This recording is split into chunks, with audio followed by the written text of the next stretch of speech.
Okay, welcome again. We are going to look at our third scenario whereby we are dealing with equal ranks or tie-in ranks. And in our previous videos, we have been working on questions that were not having tie in any of the ranks. But in this particular case, I want us to have a look at this question, the one that is a little bit confusing. And in any case, maybe like you are assigning positions or ranks to each and every individual character, and you find that some of the characters, they are similar or they are equal. There are some adjustments that need to be done for us to be able to arrive at Spearman Rank Correlation coefficient result, and we be in a position to interpret it as per the expectations. So we are being told that if two individuals, they are ranked equal at the fifth place. So assume maybe like you have a series of individual characters, and maybe like you have 80, 40, 60 all the way, and then from there you find that 80, it is the highest number. So we said in our previous video that the value that is highest, it is supposed to be assigned position number 1, or you can as well use the lowest value and give it position number 1 going upwards. So in this particular case, in case maybe like you are assigning maybe like the individual characters in a given column, and then from there you find that 20 is appearing twice within the same column. So you'll be stuck, or you'll be in a dilemma. You don't know which 20 you are supposed to give maybe like a particular position, and which other 20 you're supposed to assign another position. So that's why we need to make an adjustment for us to be able to solve such kind of questions. So we are being told that if two individuals are ranked equal at the fifth place, so meaning the individual character that was taking position number 1, it was not tying with any other individual character. Position number 2, same. Position number 3, same. Position number 4, same. But when you reached at position number 5, you found that there were two characters that were similar, or they were equal. Maybe like let's say maybe like a 50, it was the one that was falling in position number 5, and then you have another 50. So what you're supposed to do, one character is supposed to take position number 5, and the other one is supposed to take position number 6.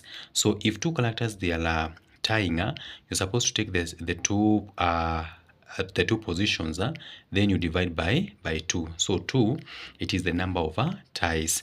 That is you take the average. So if you take 5 plus 6, then from there you divide by 2, it is supposed to give you 5.5.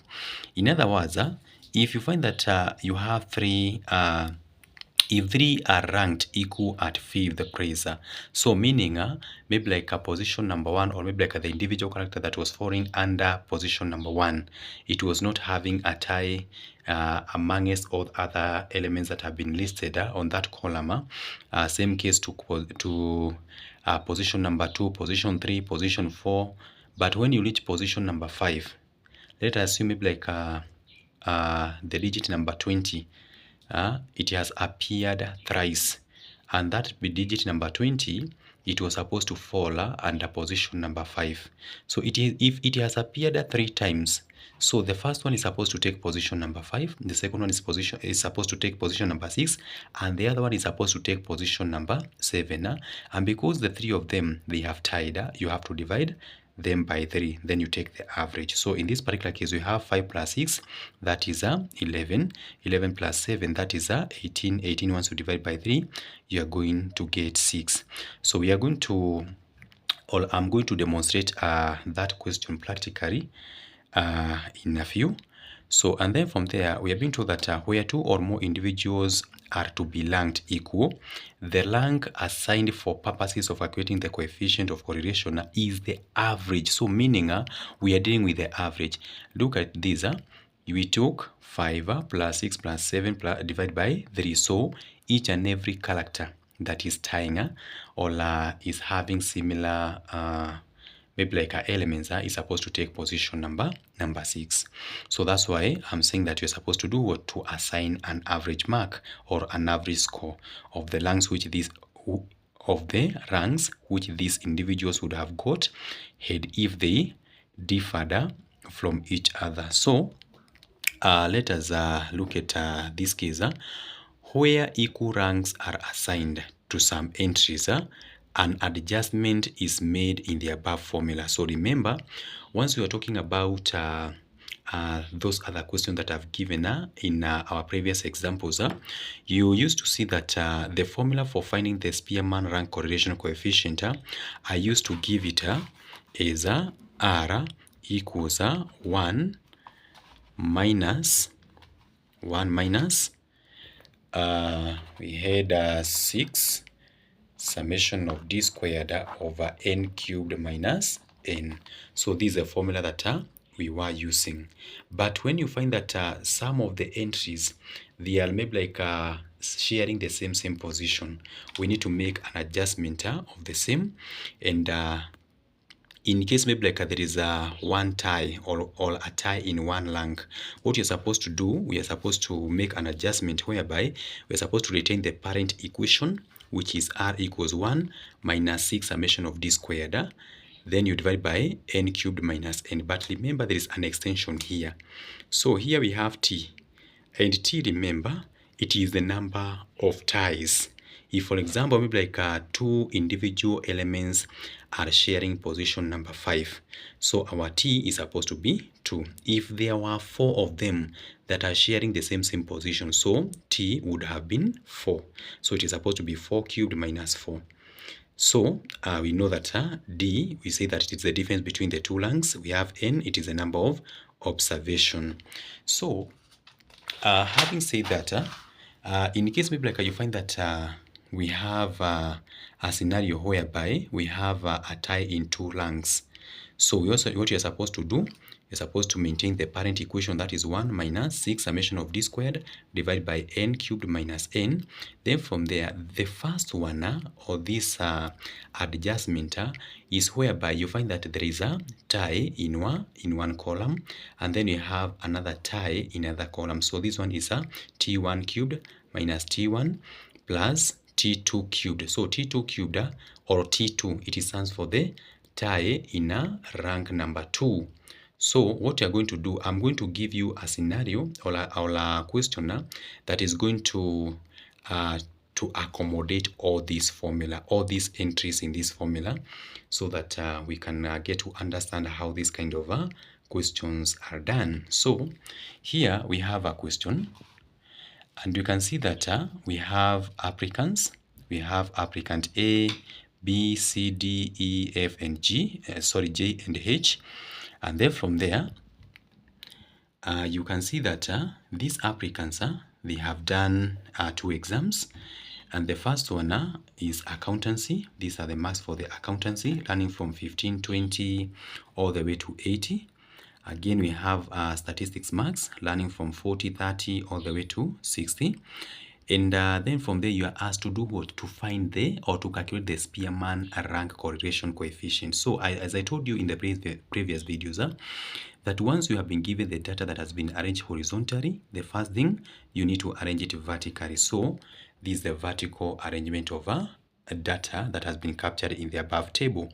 So you have the applicants running from A all the way to applicant H, and we have applicant A all the way to applicant H. Then you go to accountancy marks. So I have denoted with letter X, and the other one is supposed to take letter Y.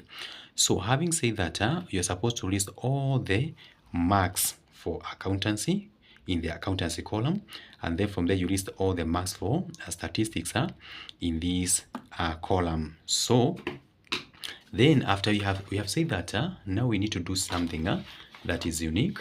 And what you're supposed to do in this particular case, we are supposed to make sure that we have been able to come up with the ranking for the accountancy marks. So meaning this one is going to be our R1. So, and I told you that for us to be able to assign the marks, or sorry, the ranks, we are supposed to have a look at or to scan these values that we have been given. And we are going to start with the first one. The highest number in the X column, we can see that it is 80. So if 80 is the highest as compared to all these other elements on the X column, it means that I'm going to give it position number 1. Then from there, I can see that the other number that is following after 80, we have 60. So 60 is supposed to take position number 2. And then from there, after 60, you can see that we have 40, because 40, it is more than 15, more than 20, more than 28, more than 12, more than 20. So 40 is the one that is supposed to take position number 3.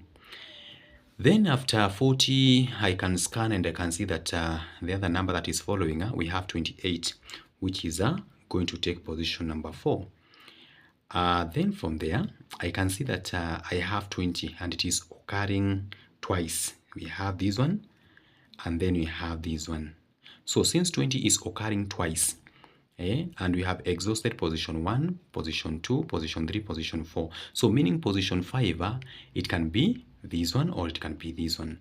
So because now we have two individual characters that are similar or that they have tied, what I've told you is that if at all maybe like there is a tie that has occurred in position number 5 or position number 6, because here because we have two characters, we have character B and then you have this character G.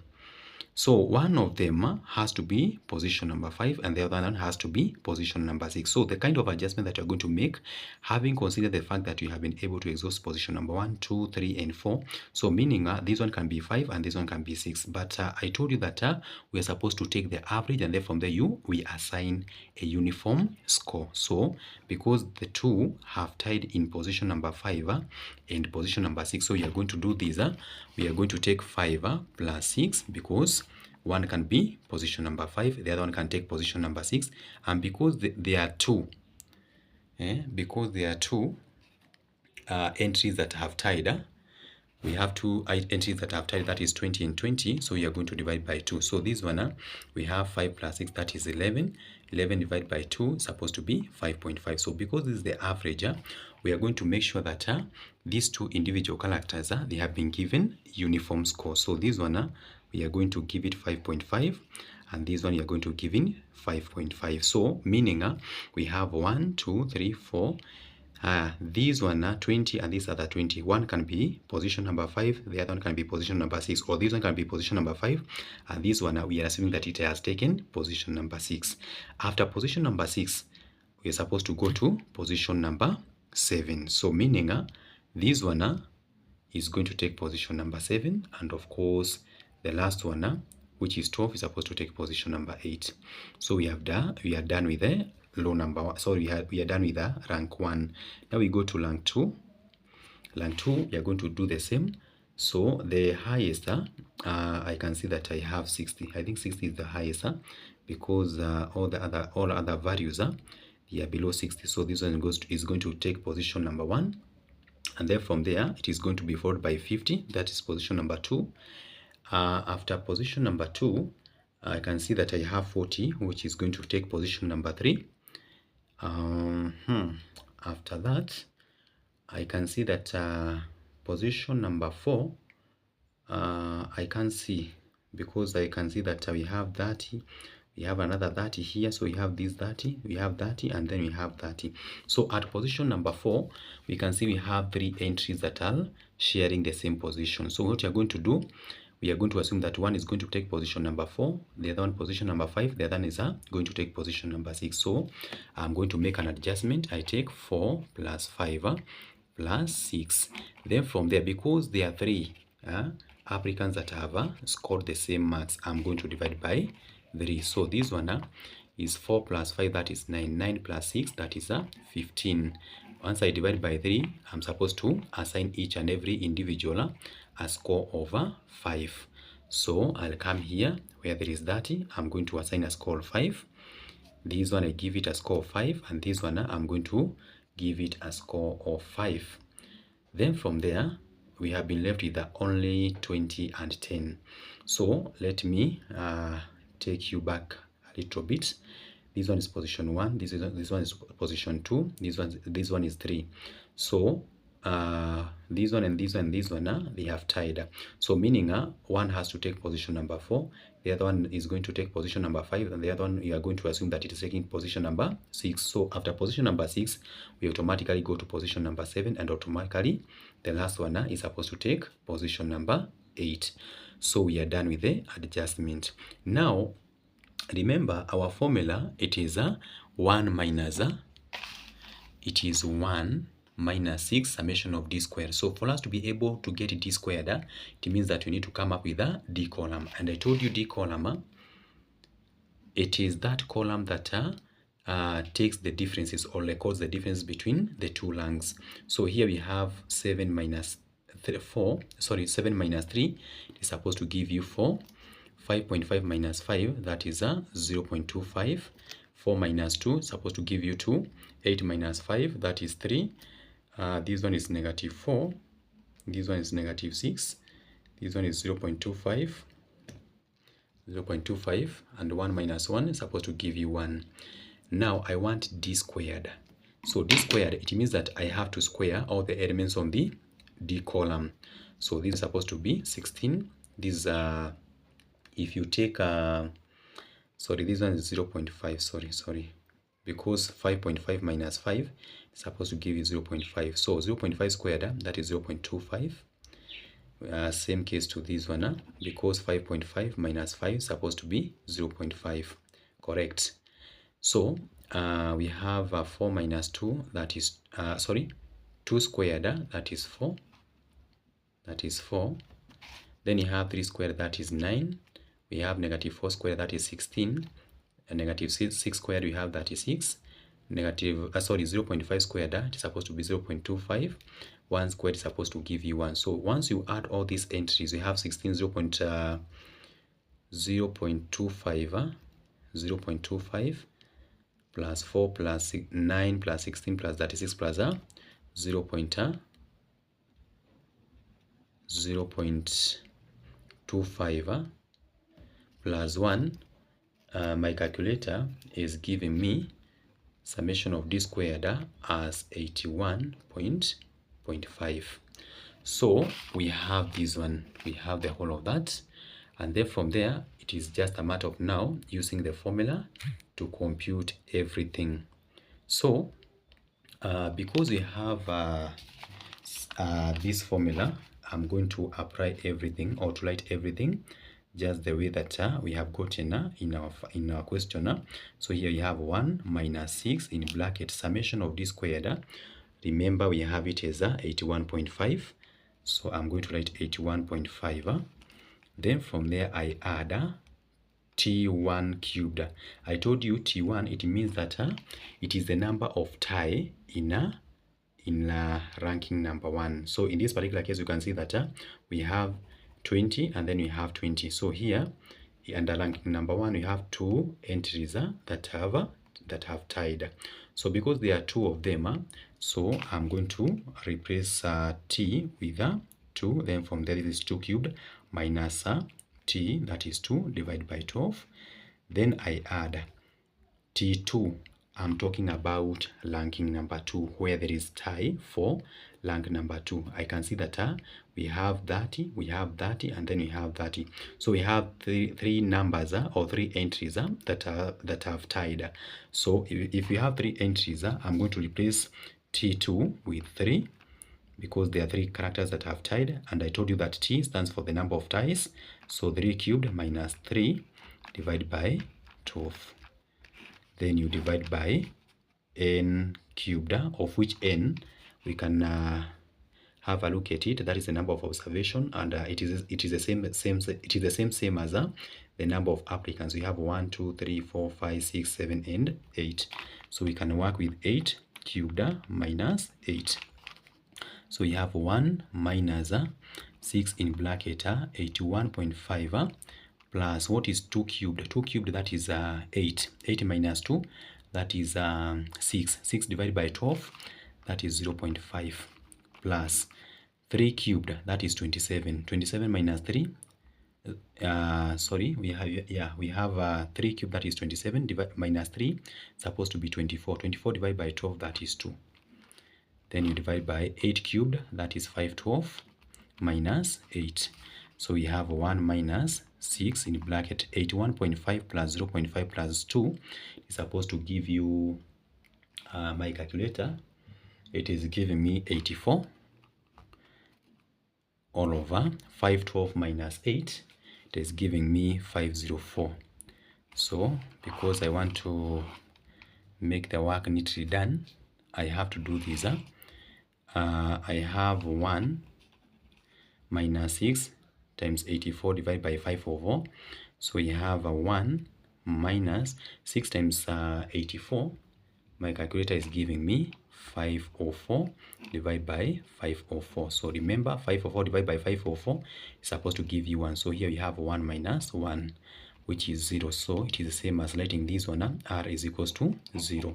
So we have done this question. And unfortunately, we have found that the r in this particular case, it is equal to 0. Remember, I told you that the moment you do a question, then from there you find that the value of r, it is equal to 0. So your comment should be, there is no relationship that exists between the two variables that you have been given. So in this particular case, because we have accountancy and then you have statistics, if you want to establish whether there is a relationship that exists between the two units or the two subjects, and then from there you have found that the answer is 0, so you are going to say that there is no relationship that exists between accountancy and statistics, because r is equals to 0. So that's how you're supposed to answer this question. In case there is any question, kindly write it on the comment section, and I respond to you. Thank you so much. Make sure you subscribe, you share, and you comment. Thank you so much.